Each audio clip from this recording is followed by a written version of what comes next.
Hello and welcome to 21st Century Vitalism. This is a podcast exploring how we could best maintain a sense of energy, inspiration, and wakefulness while dealing with the unique stressors of this strange and potent time. My name's Brett. I'm going to be your host on this journey, and today we're going to be discussing an underrepresented and often taboo subject in our society, and that's aging. Something that we're all going to have to face, and yet many of the difficulties surrounding it are really only joked about peripherally or outright put off until we're directly in the experience ourselves. Because of this, there's a lot of fear and narrowness in the way that we perceive the aging process. While it's inevitably going to be a challenging aspect of being alive, it's also one that is ripe for insight, opportunity, and self development. And because of this, I invited today's guest, Desiree Rumbaugh, on the show to talk about her work with using yoga as a vehicle to explore graceful aging. See, Desiree is a longtime yoga teacher who specializes in working with students over the age of 50. With deep roots in the Iyengar and Anasara yoga traditions, Desiree's gone on to create her own unique discipline, which also combines elements of strength training and meditation. She calls her program the Wisdom Warriors and has offered it to countless students across the entire globe. See, our goal with this discussion was to normalize the conversation on growing old and to offer a reframe of it in a way that invites a sense of ease and potentiality. If I'm being honest, I think we did a dang good job of that. So even if you're not over the age of 50, I encourage you to give this episode a moment of your deep attention. I think that there's something incredibly valuable about steeping yourself in these conversations. It helps prepare you for and to understand the entire arc of what it means to be a human. And I think in doing so, we have an opportunity to greatly reduce our fear of the inevitable changes that come with aging and to invite an increased sense of agency in our day-to-day lives. But before we get started with that, if you'd like to support the show, please consider becoming a patron over at patreon.com/21st century vitalism. Or you can offer a token of non-monetary support by means of following us on Instagram or liking us on Facebook or subscribing on YouTube. If you're someone with a little bit more moxie, you can consider leaving us a review on Apple Podcasts or Spotify. Any and all engagement is helpful in tipping the algorithms to bring this show to more people, and I deeply appreciate it. If you want to plug into Desiree's online teachings, you can head on over to DesireeRumbaugh.com. She has a lot of online courses where you can get started with everything that we talk about in this episode directly from the comfort of your home, which is amazing. Thank you, Internet. So, without further ado, please sit back, drink some tea, do some stretches, and welcome Desiree Rumbaugh.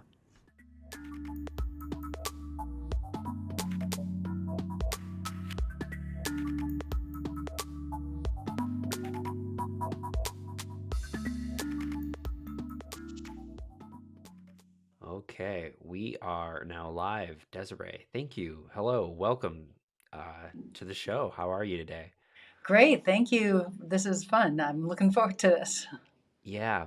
Well, I just want to start off by saying that one of my best yoga experiences since I've been practicing for a couple years was actually your Grand Rapids Urban Retreat.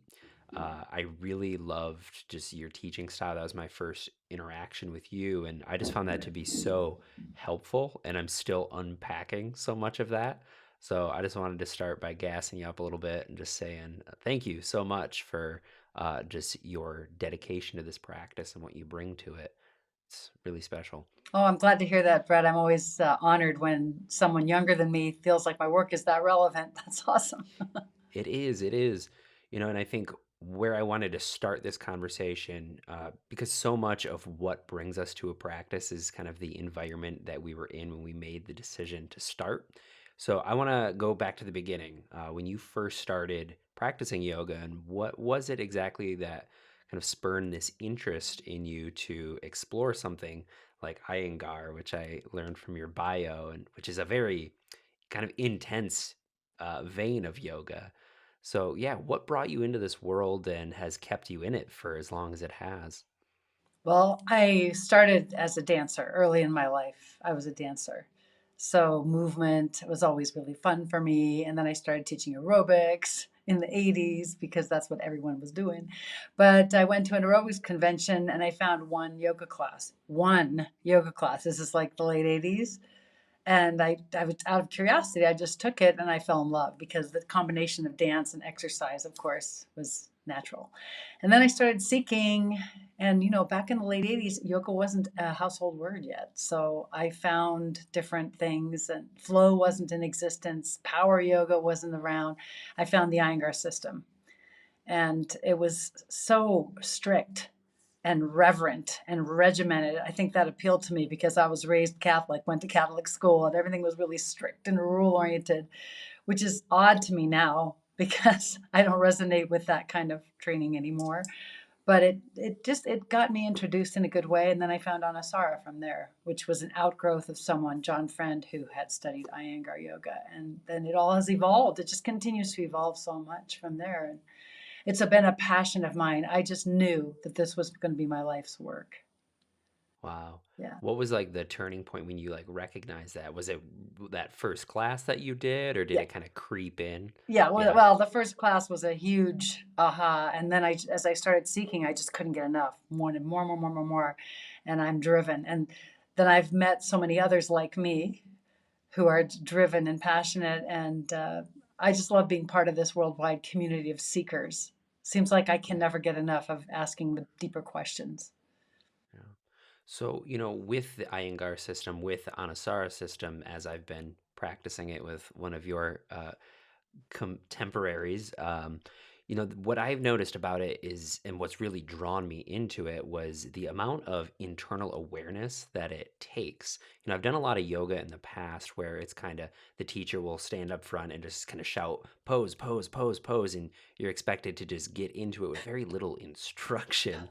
But what I really like about the Anasara system and its outgrowths are just the amount of internal, there's so many posture points that you need to take into consideration to set yourself up for the proper alignment and expression of the pose.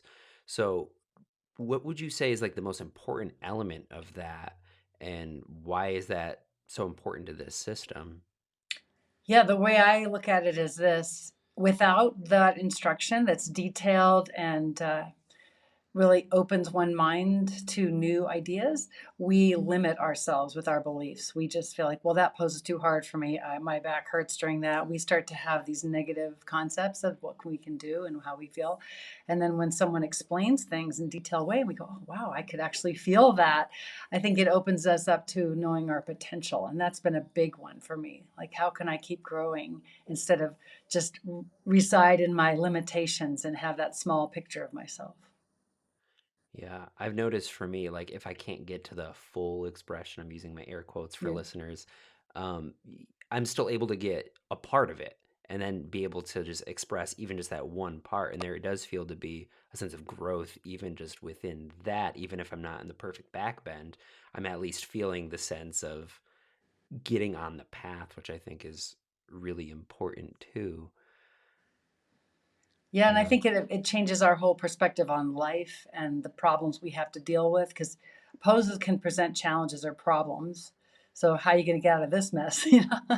And so your brain starts to work differently, like creative solution oriented instead of denial or problem focused or just making up stories. Well, if you see someone who's doing something that you can't do, you think, well, they didn't have the life I had. You have this comparison thing. But what I love about this style of teaching is that it equalizes everyone in the room. No one really looks like a huge show off. Everybody's working on their own stuff, paying attention to their part. And I love that for our mind. I think it's really good. Yeah, that's what I found to be really fascinating because, I'm working with your friend Benji, Mhm. and I'm definitely usually the youngest person in the room, and yet I feel like we're all in the same container, we're all in the same vehicle, even if I might be more flexible or strong. I feel like as I'm meeting my edge, everybody else is meeting their edge, and there isn't this sense of like, "Oh, I'm really doing this way better than everybody else." That's That's so really important. that kind of comparison misses the whole point of practicing yoga or studying yoga with other people. And I like the unity and community what you're describing. I love that. Yeah. And what I think is really interesting is really like the age difference that I'm noticing and the degree of depth that you can achieve even as the body starts getting a little bit more rigid and a little bit more tight. And that's what I think is so radical about the style that you both teach, is that everyone is invited into that space and has the opportunity to really sink in and find their own unique expression. And that gets me to think a lot about just aging in general in relation to yoga and the amount of opportunity to really maintain the body. So, with your wisdom warrior program, which is really what I wanted to dial in on, this idea of aging and yoga, when did that kind of become your main focus in your offerings? I started working on that in my early 50s. And because I was starting to feel that's like a little bit postmenopausal, or for men, andropausal, that time of life when hormones really do change. I started to feel like, uh-oh, things are not easy for me anymore. My shoulder hurts now. I can't do this, can't do that, because I had been used to doing so much before that. And the comparison was really getting to me. And so I teamed up with a physical therapist at that point, and weight training began in my life because I'm not going to get defeated here. I have two choices. One is stop and say, well, the aging process has caused me to have to give this up, or get curious, go in.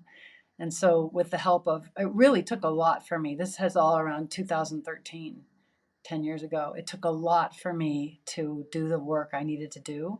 But then that helped me see that it is possible. People have to want to. And the really cool thing about Wisdom Warriors is now I'm 64 now, and I've attracted a group where we live in Mexico of people that are not teachers. They're not yoga teachers. They've never done a training of any sort. They were just taking normal yoga classes, like you said. And I sort of, like a Venus flytrap, pulled them in. And now I'm working with, they're like rank beginners, but they're able to do so much more than they ever thought they could in their 60s, and some in their 70s. And that's pretty amazing. It blows one's mind open, because I think aging doesn't have to be like we think it's going to be, or like we've seen it before.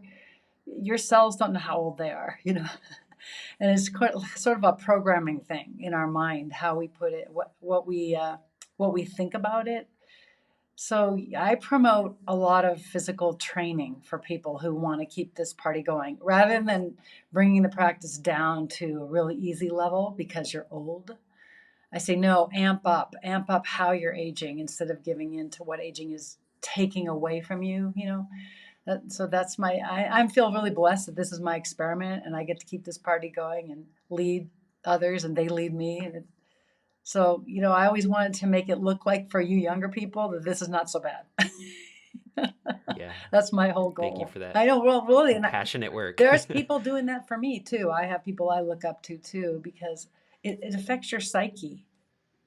And Yeah. I was just thinking today about how, when we're young, we just want to get older, right? When we're little, we want to drive, we want to date, we want to get out of school, we want to, we want to get older, we want the future. And then when we get old, we start wanting the past. It's so funny. We want to be young again, and we never get the present.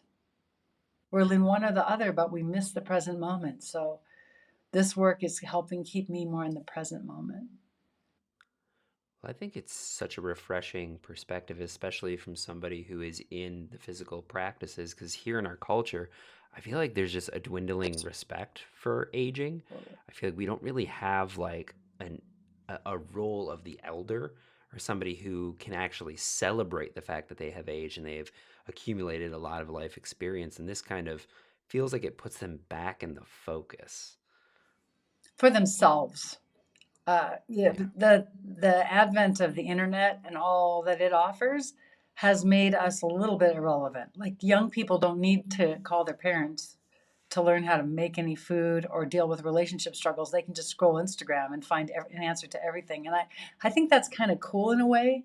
So that's forcing us to find new things to focus on, rather than trying to think we are the advisors for the young, because our world has sped up so much that we don't have a clue what young people are dealing with.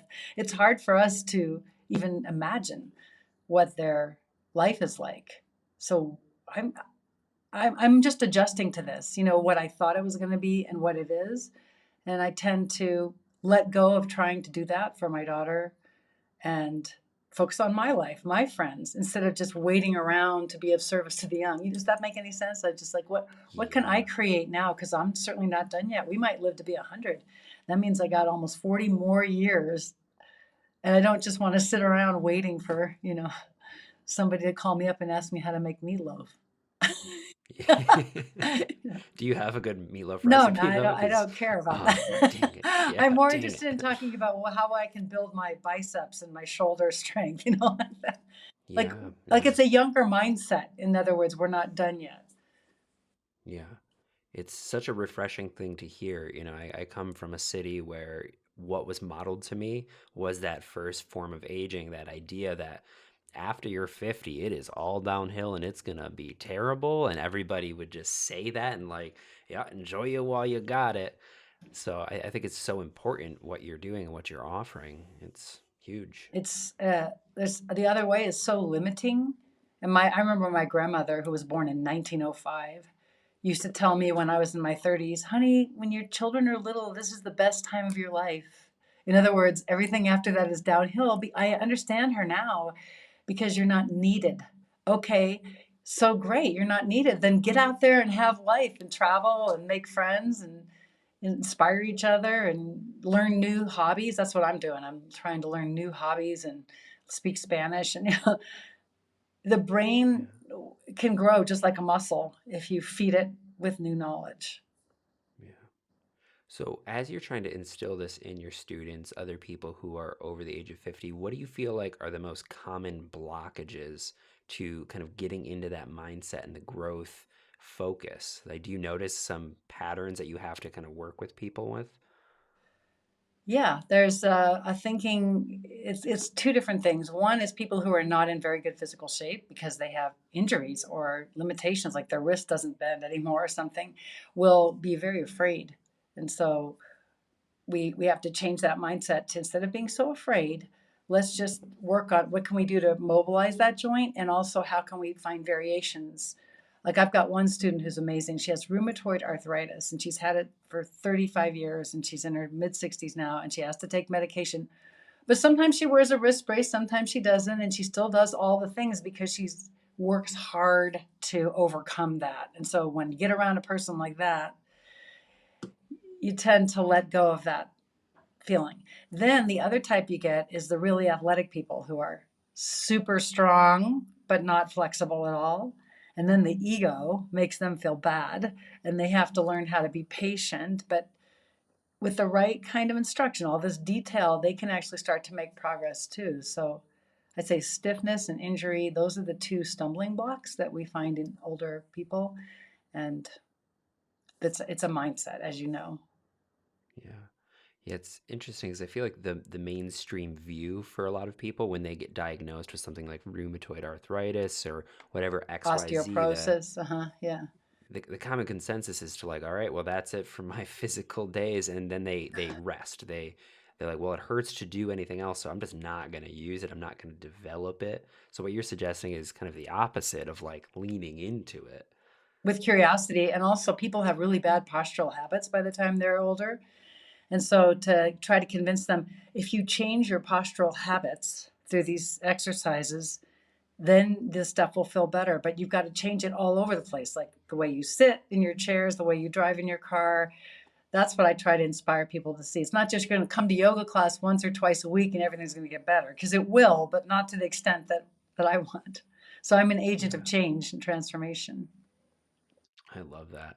Yeah, I really like the idea of changing posture is also kind of changing your mindset as well, to tell somebody you're really instilling a sense of being mindful. Yeah. And just by doing that, like, hey, you can actually change your posture in every given moment. That is also giving them the opportunity, like, oh, I can practice yoga in every single moment. And that creates space. And that is that youthful, curious energy. That's also huge. We got to get the mindset changed from this when, oh, I just woke up this morning and my back doesn't feel good. I'm not coming to class. Like, that's exactly when you should come to class. That starts to happen to people around age 40, wouldn't you say?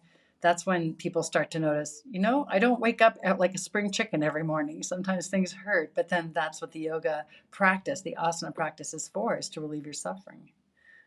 Wow, I Yeah. love that. Yeah. So when it comes to chronic injury, I'm sure you probably see quite a bit if people are coming to you to try and work with that. What other like special considerations do people maybe have to take into mind when they're beginning a practice like this?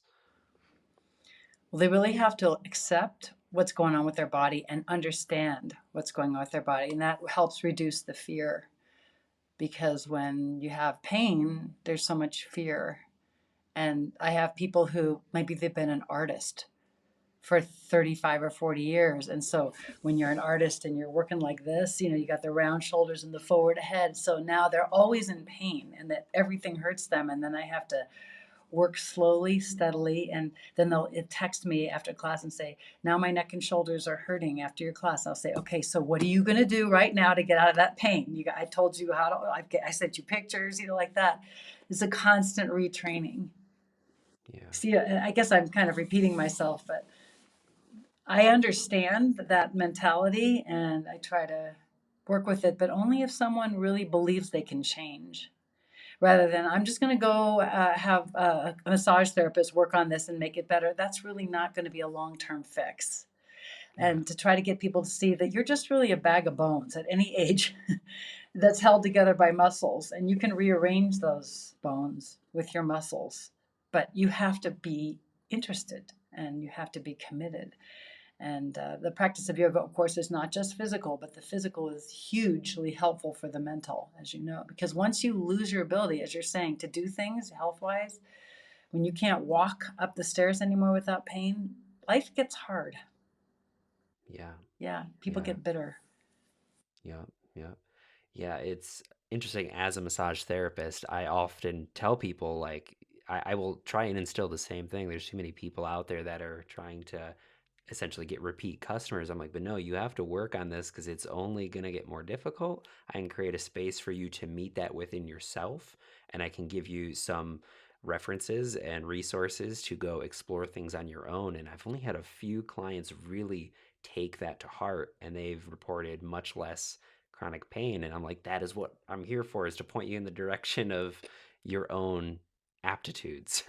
I feel the same way as a yoga teacher. I don't want them to be reliant on me. I want them, then I'm not really doing my full job, just like you. If I can give you the tools that you can take home and use, and then you come home and you tell me that your neck was hurting and you got it to stop hurting, I'm like, that's the best. Yeah. Right. Yeah. It's interesting, though, how much resistance there is to this view of life and of aging. And it really is the only alternative is really dark and heavy.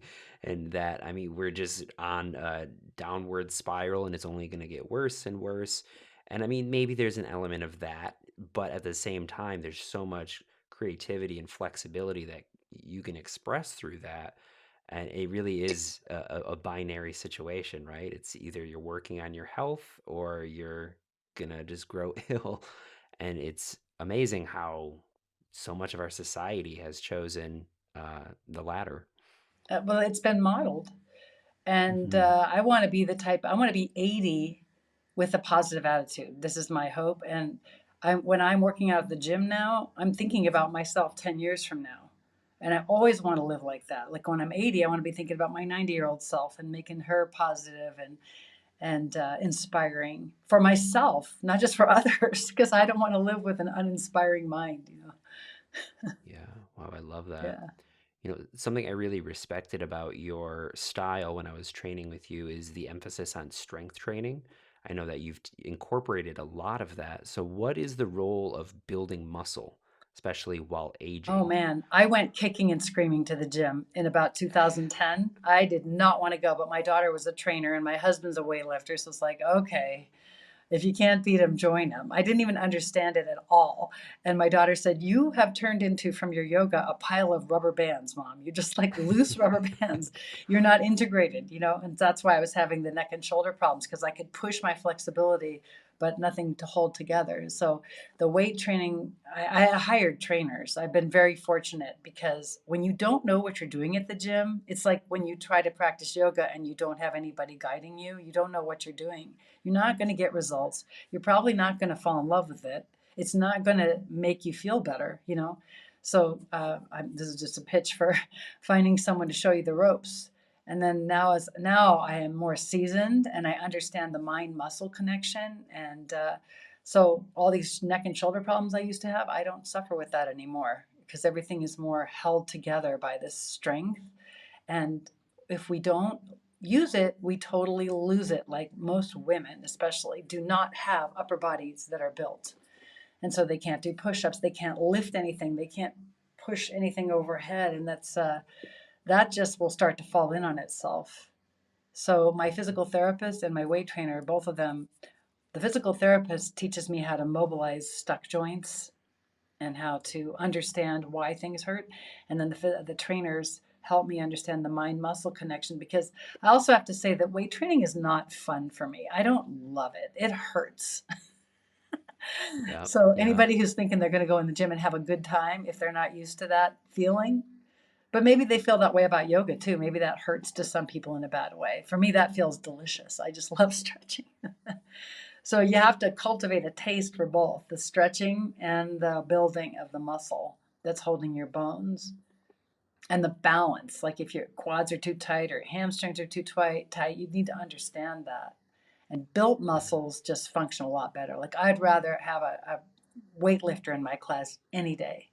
They are Mm, so fun to work with because they actually can move. yeah. Yeah.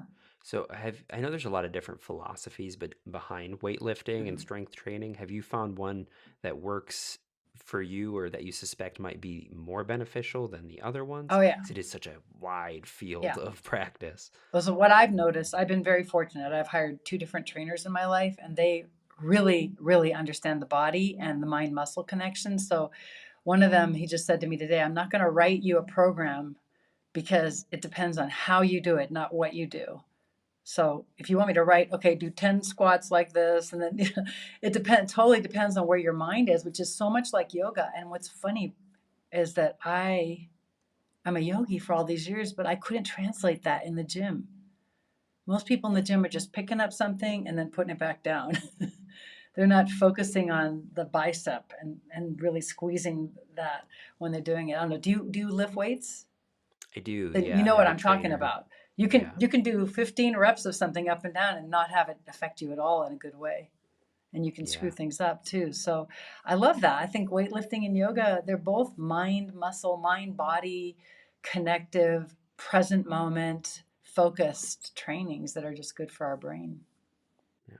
So for listeners who might not have that kind of awareness of what you're calling the mind muscle attention, could you describe maybe the distinction between doing it without and then doing it with, and like what do you mean exactly by the mind muscle Yeah. connection? I would say there's so much stuff online now to educate yourself. Like if you want to do squats, for instance, to take videos of your form. And also when you're doing the squats, think what muscle group is this for? Do I want this to develop my quadriceps?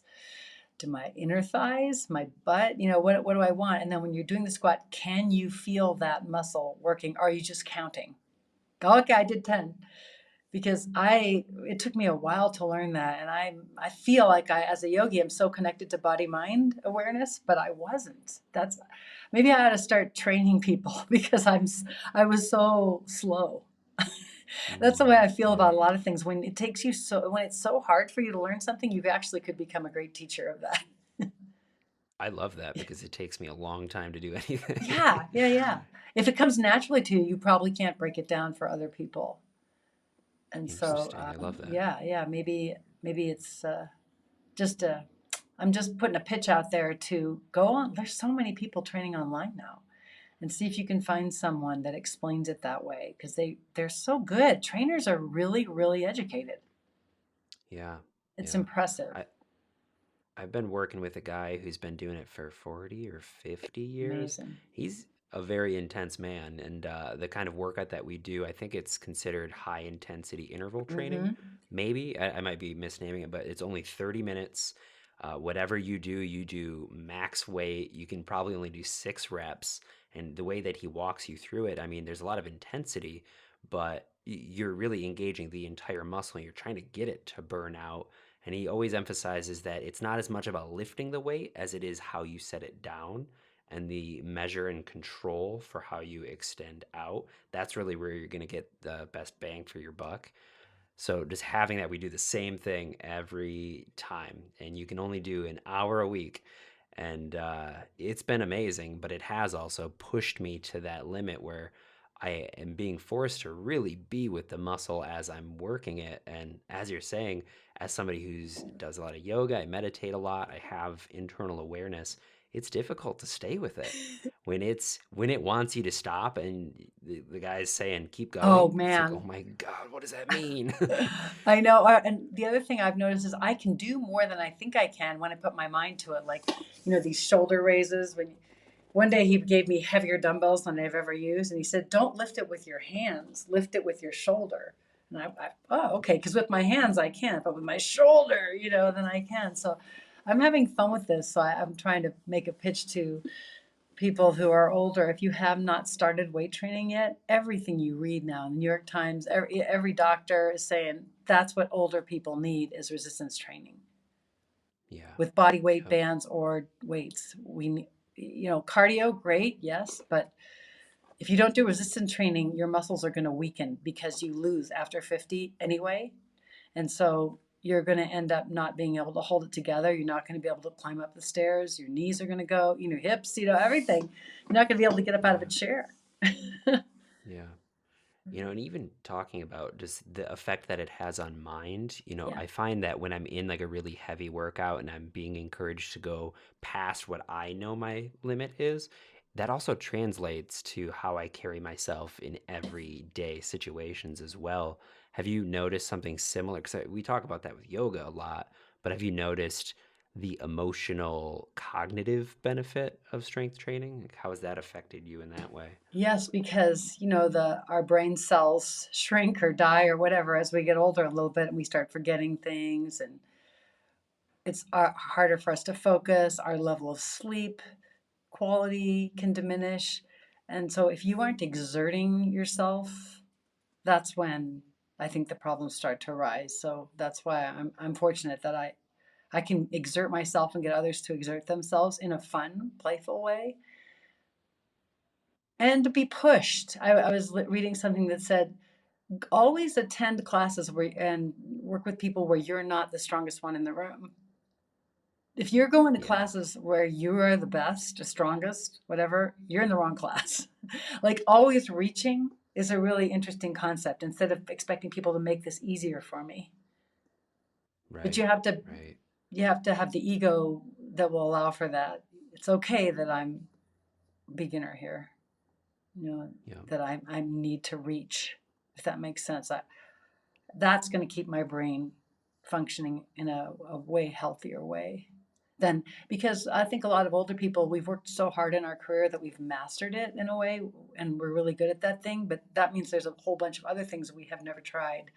And so that's why I've branched out now and I'm learning how to do pottery on a wheel, which is something I've always wanted to do, but that's a whole different skill set, and it's been fun to be a brand new beginner and be excited about that. And then learning Spanish because we live in Mexico, stretching yourself in some other direction that you didn't already master. There's so many. Yeah. Yeah. Have you found as you're making your way through life that it gets harder to learn new skills? Because that's something that I've always heard is as you get older, to learn something, it just takes more. Yeah, like I wish I had learned more languages when I was younger because your brain's more facile then. But that's okay. It's still possible. And yeah, there's a temptation to just go, it's too hard, or to what end? If I go and train to be a chef, to what end? I'm not going to go into that business, Mm. because many of us are Yeah. retirement age and we don't need to work anymore. So our motivation level is lower. So that's the tricky thing is take up ballroom dancing now or tennis or pickleball or something.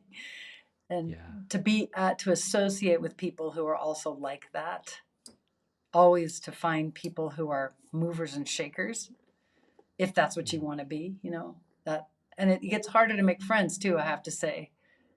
That's why we have enjoyed now living in an expat situation in another country, because the expats that move here are adventurous, intrepid types, and they're looking to Yeah. connect with others of like mind.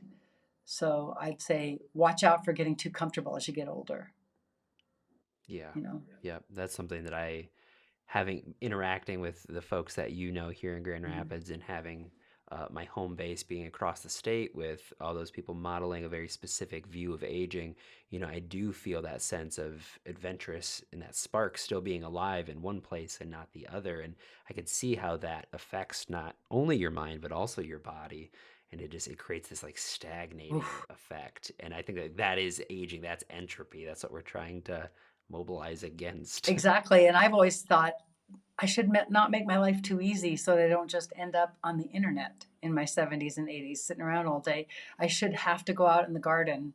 And we live in a walkable town with cobblestone streets, and we have to walk uphill to our house, downhill to the gym, uphill to our house, 15 or 20 minutes every single day, maybe twice a day.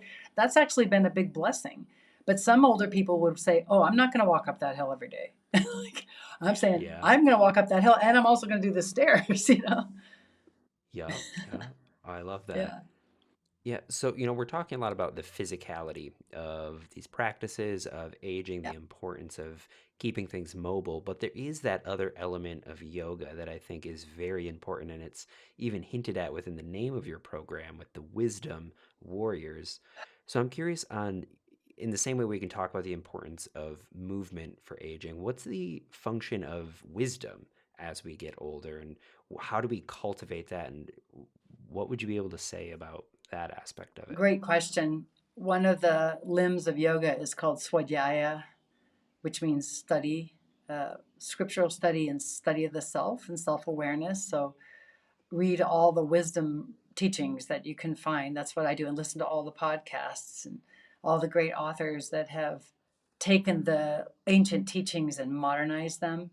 So you can study the ancient teachings or you can study the modernized versions of them, but all those wisdom teachings, because just because we are at a retirement age, whatever, we're still going to be challenged greatly by life and our families and our bodies and everything. And so we're going to have to face challenges just like young people are facing challenges. How are we going to handle them skillfully? So I'm always looking to wisdom teachers. I have counselors, therapists, when I want to talk something over personally and get some input on what's the best way to approach this. And what's amazing to me is even though I've aged, I'm still kind of emotionally immature sometimes. And that's an embarrassing thing to say. But maturity doesn't happen just because you blow out the candles on your cake every year and they get bigger, you know? We still are always growing and learning. And the thing for me is to not beat myself up over the past, things that I may view as mistakes that are really just life lessons. Because as you get older, you accumulate more of that, you know? And Yeah. yeah, yeah, there's just so much baggage. And what I want to keep doing is lightening that up and not carrying it around because it's the only person that hurts is myself. Doesn't do me any good, doesn't do anybody else any good. Um, I also don't want to sound like, oh, the way the world is going is so bad. I long for the good old days. I hear that a lot from older people. Oh, everything's going to hell in a handbasket because in ways things are changing and they are getting really intense, but there's also good things happening and more awareness is happening. So I'd rather keep my focus there. So it's interesting with the wisdom, like I'm still trying to gain some. Yeah. And I also, but I know from experience, like there are decisions I wouldn't make that a younger person might make, but I've already been there, done that. So Mm, that's the wisdom. I know the outcome of that, but they might have to go through that. Like wisdom is always hard earned, don't you think? You can't yeah. buy it for free. I learned everything the hard way. Yeah. Yeah, and I keep Yeah. learning. I mean, I can't say that I necessarily have wisdom, but I do know when I've learned something that feels really juicy, it is from like I'll spend some time with the teaching and try to understand it intellectually, but it's only until I really go through it that it contextualizes, and then that teaching kind of gets superimposed over that experience, and that's when it becomes my own. But unless I had taken time to really try to process that teaching, that wouldn't be accessible, and then I couldn't communicate about it. Otherwise, it would have been like, that thing was terrible, and I hope that that never happens again. But having the context, having the ability to see, like, oh, I'm not the only one who's gone through something like this. And oh, maybe the people who talk about these things actually have something worthwhile, and I don't know everything. There's a way in which I'm a little envious of younger people because it seems to me like since about 10 years ago, so much has been exposed that was hidden. Do you agree with that when we were young? I think Because of the so. internet and because of just the way Yeah. the Me Too movement, all Black Lives Matter, all this stuff, we were just ignorant and naive. So you could say, oh, the 70s and 80s were such great years. I don't know. Now everything's been exposed. So I think younger people actually have more practical wisdom than older people, if that makes any sense, Mm. because we are just having to swallow our just our eyes are being open like, oh my God, I didn't even know. Yeah. I'm trying to Yeah. stay in It a state seems. of wonder instead of despair over that, and I'm grateful that my grandchildren are being raised by my daughter and her husband. I think they're going to do a way better job than I could have ever Mm. done, and I'm just grateful that I get to see that instead of jealous or beating myself up. I just didn't know. You can't know what you didn't know. Yeah, it's your generation created the conditions for my generation to be able to. So I mean, there is like an evolution that's happening, and I definitely feel like a role was played, and it was very important. I can acknowledge that the only reason I have the ability to access the information and knowledge in the way that I do is because my parents sacrificed a lot to create an environment that fostered curiosity, and I can recognize they never had that. Not only technology but also just the understanding of culture really shaped them to be a certain way that maybe in some ways limited them, some ways empowered them, but either way it's what allowed me to explore life in the way that I have. Good for you. I'm really impressed with that attitude. Instead of this, okay, boomer, blame the boomers for everything. It's like, in a way, we're sacrificial lambs, people. You just be Yeah. lucky that you didn't have to go through this and you don't have to watch the aftermath like we do and live through it. And yeah, so I'm Yeah. applauding your attitude. Thanks. Yeah. Yeah. I talk to a lot of people, obviously, in Yeah. my age group who have struggled with their parents not understanding boundaries and mental health things, and they just don't know how to skillfully handle relationships. And, I think that it's amazing that my generation is actually grappling with this because we really are the first who've had the access to this amount of information on it. And I do think, to what you're saying, we have to be a little bit easier on our folks, even if they have really bad views or like outdated things about them, to understand the culture and the environment that they were raised in. And, I just hear stories from people and it's like, oh my God, I never had anything close to having to deal with that. So I can't even, who am I to say that you're like living your life wrong or, it's very presumptuous. We were raised in a completely different paradigm and we were not allowed to question our parents like people do now. There's no way, and there's a way in which I think that's kind of sweet. Like my mother's in her late 80s now, and I never said the things to her that my daughter has said to me. I feel good about that because my mom couldn't have handled it Yeah. because she was born in the 30s. But I can handle it.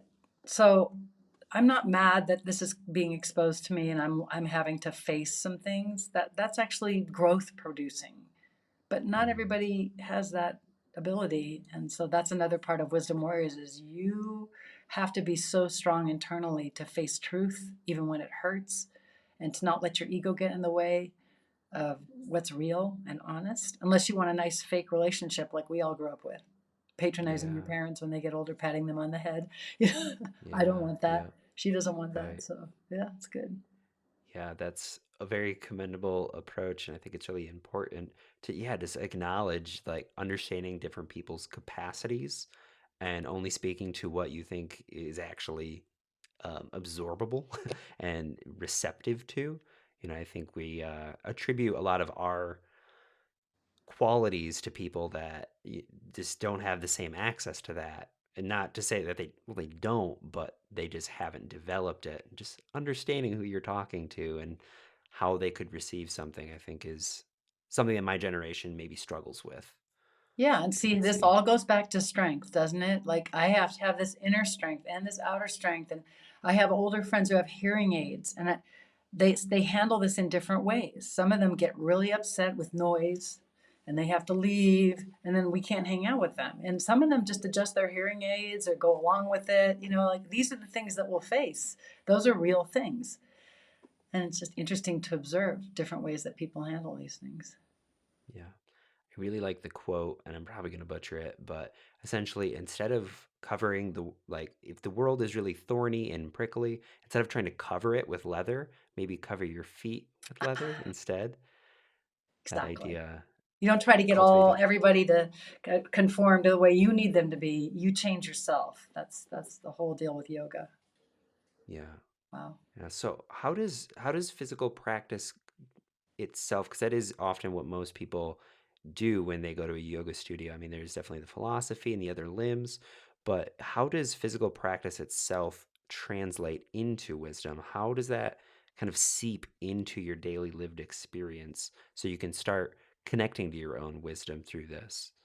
Well, sometimes the physical asana practice is the main time when we turn our focus inward. You get on a mat, even if you're doing simple things, and you close your eyes, you breathe, do not look at your phone. You take away all the other distractions and you just be in the present moment. That's what I love about it. Even if you're doing simple things and you breathe, and when you do that with other people, you're more accountable. When you do it by Mm, yourself, it's great if you can. But when you do it with other people, people are watching and listening and learning and partnering and all the things that we do. So really, for some people, that might be the only time of the day. Maybe they have a meditation practice too, but then the day takes you out into the world and distracts you. And some people go to church for that reason, because that's the only time when they do something other than just chores and material focus and distractible watching television or internet stuff. So that's what I love about a regular practice is maybe the only, and we need it because we get distracted and we get dust on the mirror of the lens. We spiral into downward thought patterns of all kinds of negativity and then everybody always feels better after they practice, right? The yoga yeah, high is a thing. They get yeah. blissed out and they have different perspective on their life and more gratitude and appreciation. So I love being a part of that on a regular basis.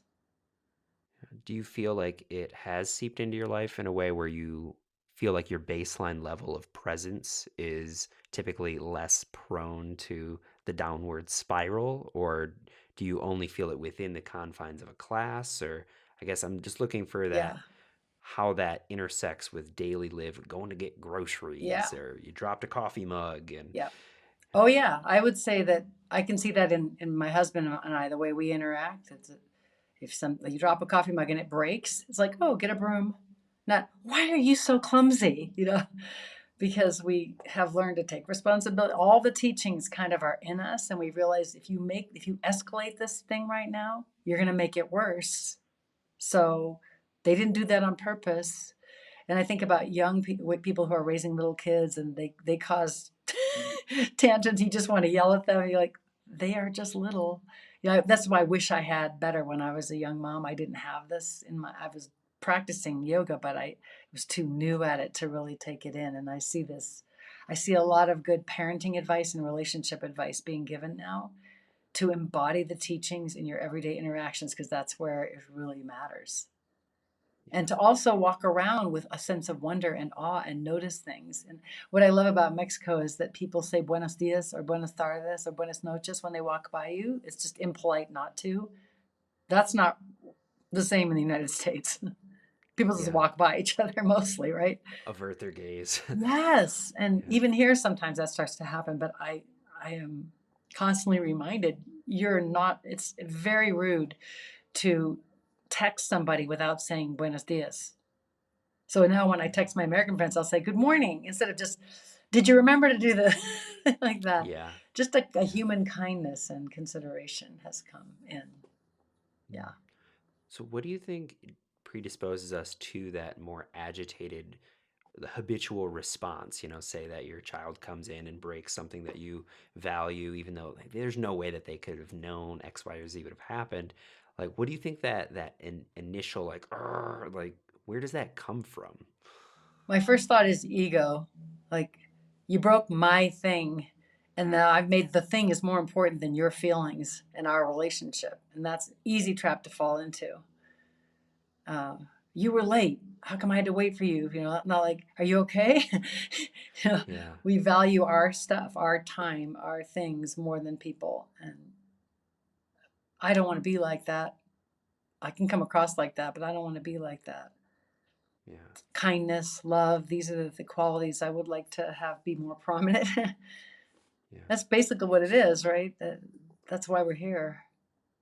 Yeah. And It's competition, you made more money than somebody else, or they didn't, whatever. This comparison mindset, we're challenged all the time to be happy for others instead of jealous of them. You get to go to Hawaii on a fully paid trip. How wonderful. Send pictures. yeah. Yeah.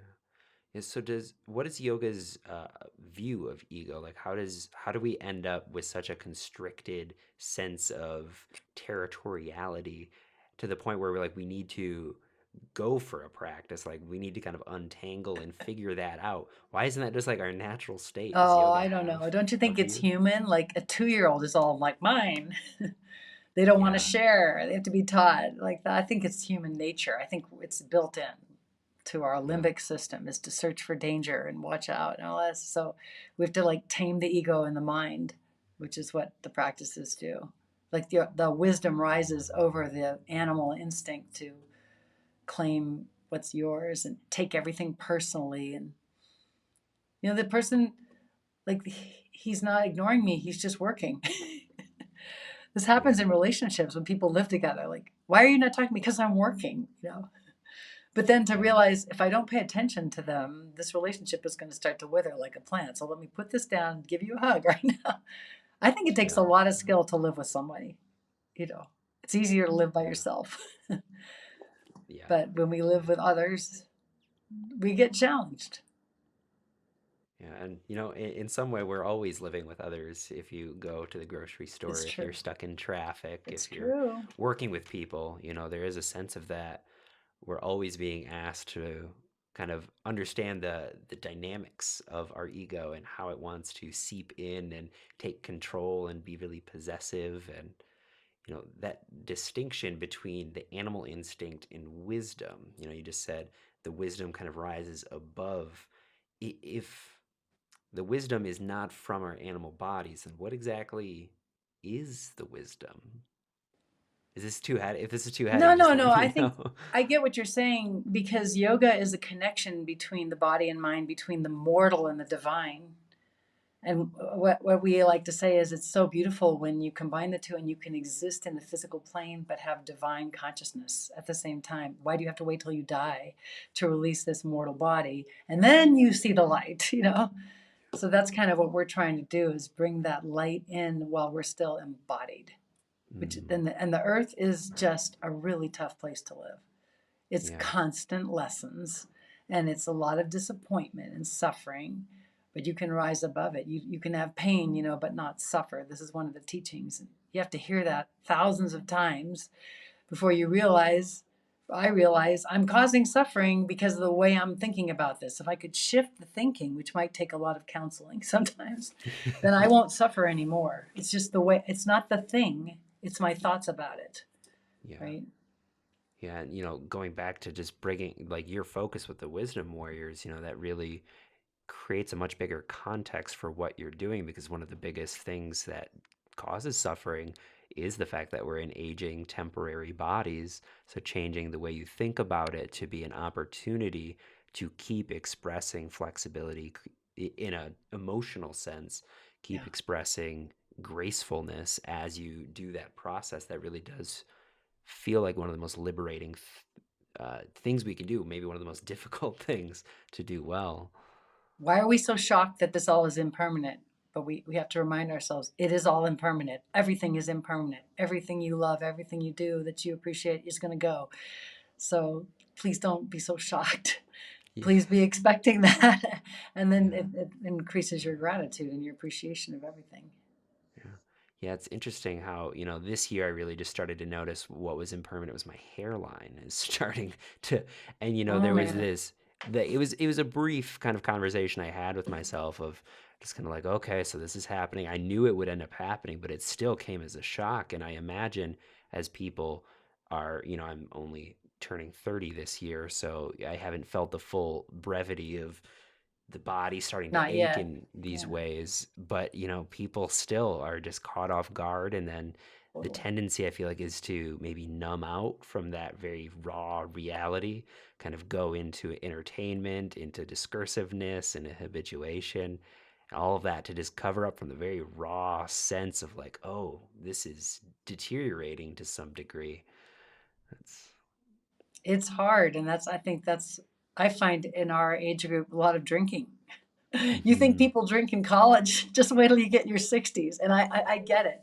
Drinking and drugs because this is too hard to face.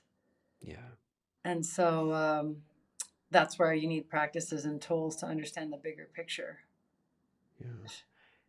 to help us. Yikes. Yeah, I know. I Or know. not yet. It's so scary, but again, we're trying so hard to model. You know, COVID came along. God, did that teach us a few things or what? And it continues to Yeah, teach us things about how impermanent everything is. yeah. Yeah, what you were saying about everybody turning to drinking, this is something that I know from my hometown, which that's most people's track in life. Yep. And this idea of like retirement is such an interesting one to me. I've never structured my life with this idea like I'm gonna retire and then do what? Like Yeah. that's such a weird thing that's been baked into our culture that Yeah. you just if you work at something you don't like for a really long time, then you'll get to just kick back and just Do whatever you enjoy, want if you have enough which is money. right, which is Yeah. just like kind of stagnation. Yeah. You can just finally Irrelevant. Yeah. stagnate, be irrelevant, kind of Yeah. bumble around the place. Yeah. Yeah, it doesn't seem like a good deal to me. No, it's not a good deal. And that's why, well, I'm very fortunate that my work is something I love that I can do forever because I love it. But some people do have jobs that are more means to an end and it's hmm taken up all their time and they can't wait to not have to wake up every morning and do that. I get that. And they really love retirement and they take up different sports and start to travel and so that works, but it's not for everybody. The word Yeah, retirement. It doesn't make any sense to me. Why would I ever stop doing this thing that I love? So that's what I wish for everybody is that they'll find things that they love at yeah, even when they're working a job that they don't love. Okay, but can you find other things so that the transition won't be so stark and leave you feeling so helpless? Because I don't think 60 is very old anymore. 65 is not very old anymore.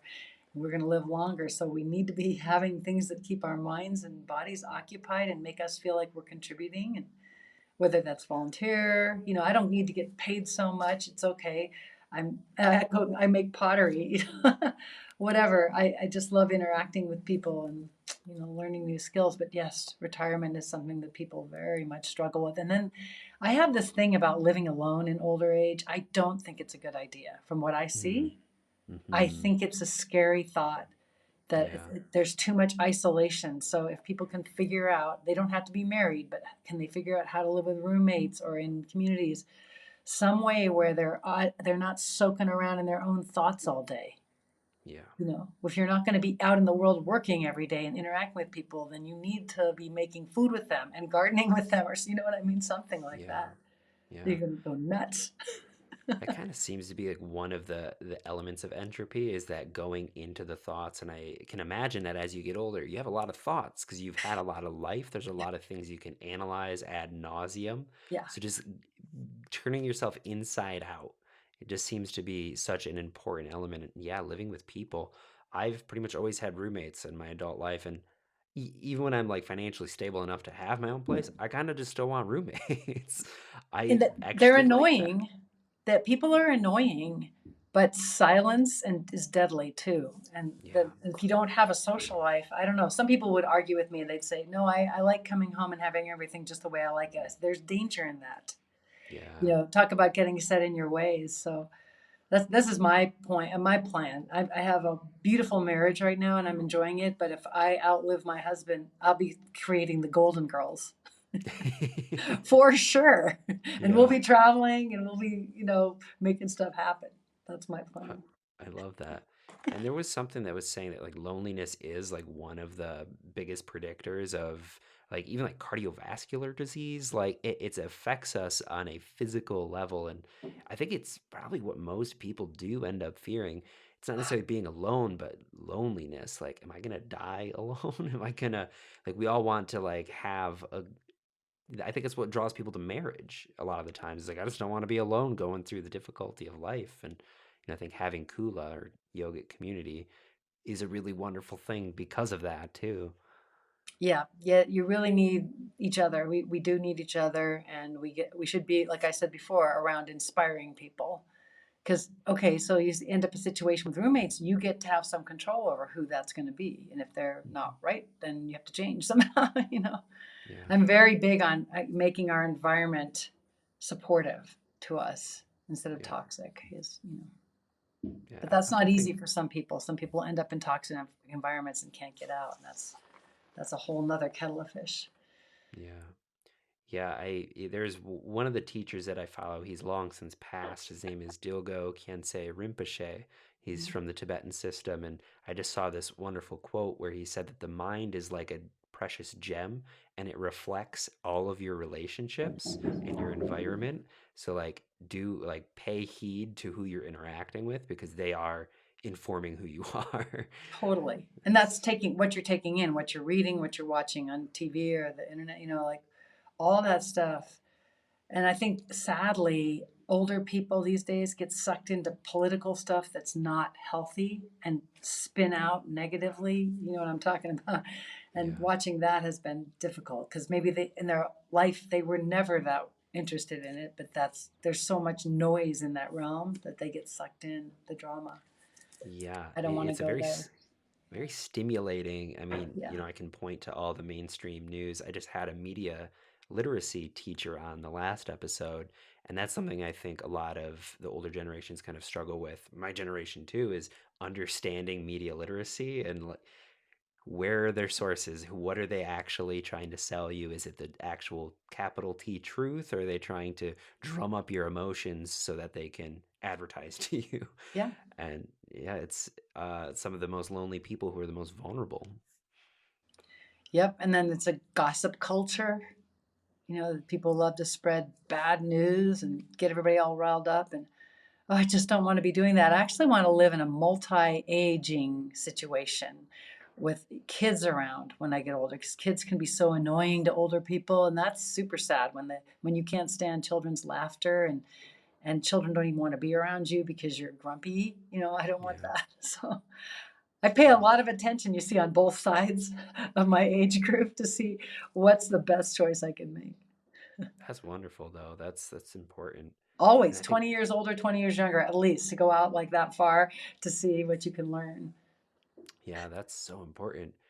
Yeah, I feel like so much. I know we're kind of nearing the end here, Yeah. but I consider a lot of the grumpier old people that I've had in my life.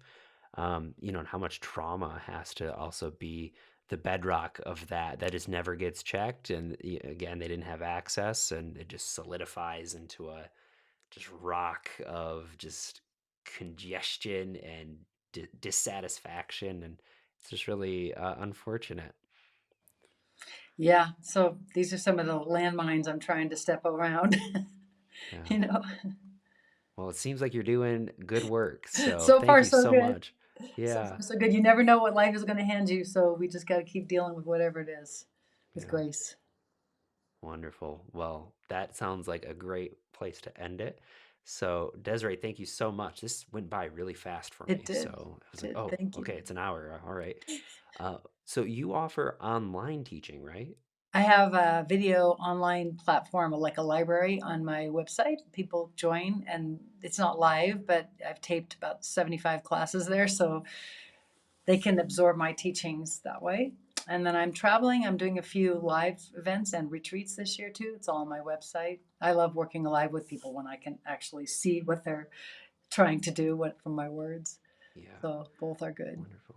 So, what's the website name? Oh, it's my name, DesireeRumbaugh.com. There it is. It's super Cool. easy. Yeah, I'll probably remember that. I think so. Yeah.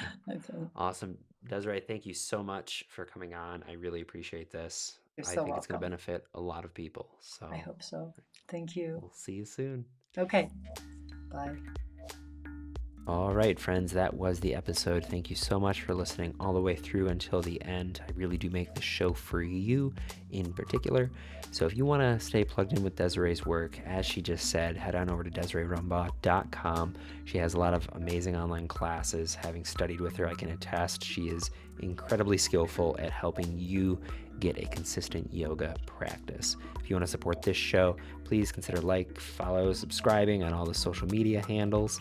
And maybe if you really want to support the show, head on over to patreon.com/21st Century Vitalism and become a patron.